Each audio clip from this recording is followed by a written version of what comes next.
ప్రియమైన సహోదరి సహోదరులారా, మీకు శుభవార్త. 2025వ సంవత్సరంలో మొత్తం 365 అంశాలను మీతో పంచుకోబోతున్నాము.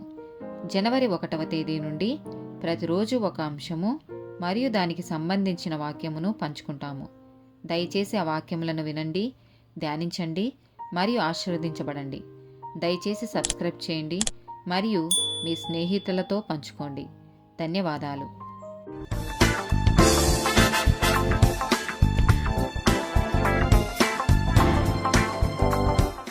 9th డే టాపిక్ వ్యభిచారం, అడల్టరీ. మత్తయి సువార్త 15వ అధ్యాయము 19వ వచనం. దురాలోచనలు, నరహత్యలు, వ్యభిచారములు, వేశ్యాగమనములు, దొంగతనములు, అబద్ధ సాక్ష్యములు, దేవదూషణలు హృదయములో నుండియే వచ్చును. 1 కొరింథీయులకు రాసిన పత్రిక 6వ అధ్యాయము 9, 10, 12 వచనాలు. అన్యాయస్తులు దేవుని రాజ్యమునకు వారసులు కానేరరని మీకు తెలియదా? మోసపోకుడి, జారులైనను, విగ్రహారాధికులైనను, వ్యభిచారులైనను, ఆడంగితనము గల వారైనను, పురుష సంయోగులైనను, దొంగలైనను, లోబులైనను, త్రాగుబోతులైనను, దూషకులైనను, దోచుకుని వారైనను దేవుని రాజ్యమునకు వారసులు కానేరరు. అన్నిటి యందు నాకు స్వాతంత్రము కలదు గాని అన్నీయు చేయదగినవి కావు. అన్నిటి యందు నాకు స్వాతంత్రము కలదు గాని నేను దేనిచేతను లోపరచుకొనబడనొల్లను. సామెతల గ్రంథము 7వ అధ్యాయము 1 నుండి 27 వచనాలు. నా కుమారుడా, నా మాటలను మనసున నుంచుకొనుము, నా ఆజ్ఞలను నీ యొద్ద దాచిపెట్టుకొనుము. నా ఆజ్ఞలను నీవు మనసున నుంచుకొనిన ఎడల నీ కనుపాపవలే నా ఉపదేశమును కాపాడిన ఎడల నీవు బ్రతుకుదువు. నీ వ్రేళ్లకు వాటిని కట్టుకొనుము, నీ హృదయమను పలక మీద వాటిని వ్రాసుకొనుము.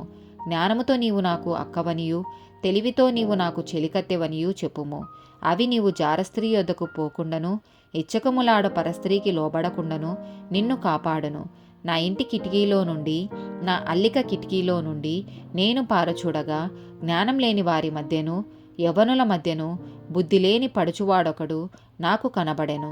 సందెవేళ ప్రొద్దు గుంకిన తరువాత చిమ్మ చీకటిగల రాత్రివేళ వాడు జారస్త్రీ సందు దగ్గరనున్న వీధిలో తిరుగుచుండెను.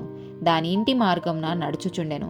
అంతటా వేశ్యావేషము వేసుకునిన కపటము గల స్త్రీ ఒకతే వానిని ఎదుర్కొనవచ్చెను. అది బొబ్బలు పెట్టునది, స్వేచ్ఛగా తిరుగునది. దాని పాదములు దాని ఇంట నిలువవు. ఒకప్పుడు ఇంటి ఎదుటను, ఒకప్పుడు సంత వీధులలోనూ అది ఉండును. ప్రతి సందు దగ్గరను అది పొంచియుండును. అది వానిని పట్టుకొని ముద్దు పెట్టుకొనేను. సిగ్గుమాలిన ముఖము పెట్టుకొని ఇట్లా నేను సమాధాన బలులను నేను అర్పింపవలసి ఉంటిని. నేడు నా మృక్కుబళ్లను చెల్లించి ఉన్నాను. కాబట్టి నేను నిన్ను కలుసుకొనవలెనని రాగా, నిన్ను ఎదుర్కొనవలెనని బయలుదేరగా నీవే కనబడితివి. నా మంచము మీద రత్నకంబళ్లను, ఐగుప్తు నుండి వచ్చు విచిత్రపు పనిగల నారదుప్పట్లను నేను పరిచియున్నాను. నా పరుపు మీద బోలము, అగరు కారపు చెక్క చల్లియున్నాను. ఉదయము వరకు వలపు దీర తృప్తి పొందుదము రమ్ము. పరస్పర మోహము చేత చాలా సంతృష్టి నొందుదము రమ్ము. పురుషుడు ఇంటలేడు, దూర ప్రయాణము వెళ్ళియున్నాడు. అతడు సొమ్ము సంచి చేత పట్టుకొని పోయెను. పున్నమ నాటి వరకు ఇంటికి తిరిగి రాడు అనెను. అది తన అధికమైన లాలన మాటన చేత వానిని లోపరుచుకొనెను.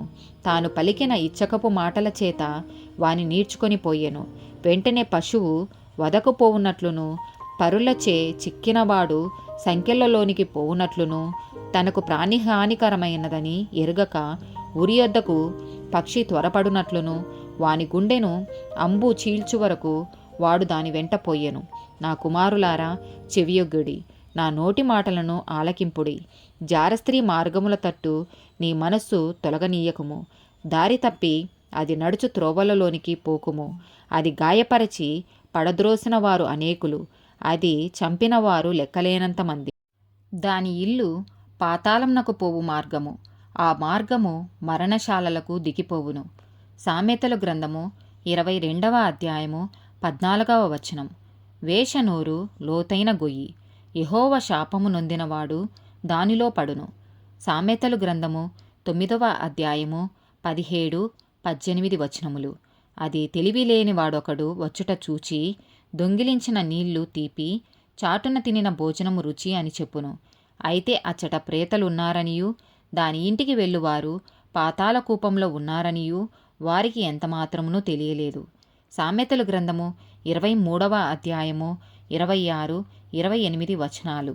నా కుమారుడా, నీ హృదయమును నాకిమ్ము, నా మార్గములు నీ కన్నులకు ఇంపుగా నుండనిమ్ము. వేష లోతైన గొయ్యి, పరస్త్రీ ఇరుకైన గుంట. దోచుకొనువాడు పొంచియుండునట్లు అది పొంచియుండును, అది బహుమందిని విశ్వాసఘాతకులునుగా చెయ్యును. సామెతలు గ్రంథము 4వ అధ్యాయము 23వ వచనం. నీ హృదయంలో నుండి జీవధారలు బయలుదేరును.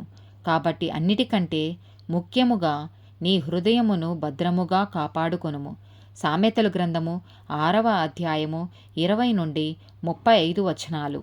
నా కుమారుడా, నీ తండ్రి ఆజ్ఞను గైకొనుము, నీ తల్లి ఉపదేశమును త్రోసివేయకుము. వాటిని ఎల్లప్పుడూ నీ హృదయమునందు ధరించుకొనుము, నీ మెడ చుట్టూ వాటిని కట్టుకొనుము. నీవు త్రోవను వెళ్ళునప్పుడు అది నిన్ను నడిపించును, నీవు పండుకొనున్నప్పుడు అది నిన్ను కాపాడును, నీవు మేలుకొనున్నప్పుడు అది నీతో ముచ్చటించును. ఆజ్ఞ దీపముగాను ఉపదేశము వెలుగుగాను ఉండును. శిక్షార్థమైన గద్దింపులు జీవమార్గములు. చెడు స్త్రీ యొద్దకు పోకుండాను పరస్త్రీ పలుకులు ఇచ్చకపు మాటలకు లోబడకుండాను అవి నిన్ను కాపాడును. దాని చక్కదనమునందు నీ హృదయములో ఆశపడకుము. అది తన కనురెప్పలను చిలికించి నిన్ను లోపర్చుకొననీయకుము. వేష సాంగత్యము చేయువానికి రొట్టె తునక మాత్రము మిగిలియుండును. మగనాలు మిక్కిలి విలువగల ప్రాణమును వేటాడును.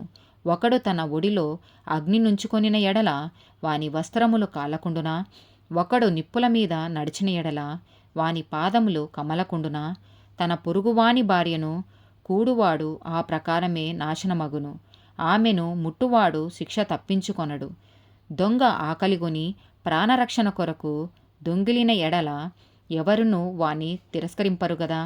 వాడు దొరికిన ఎడల ఏడంతలు చెల్లింపవలెను, తన ఇంటి ఆస్తి అంతయు అప్పగింపవలెను.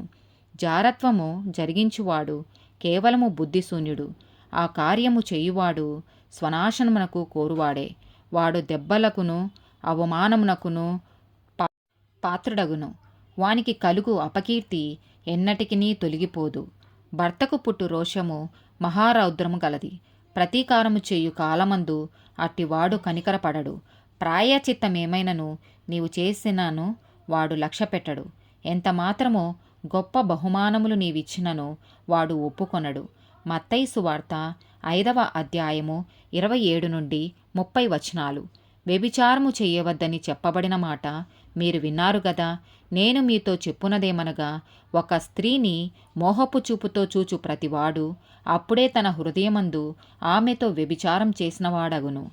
నీ కుడికన్ను నిన్ను అభ్యంతరపరిచిన ఎడల దాని పెరికి నీ యొద్ద నుండి పారవేయుము.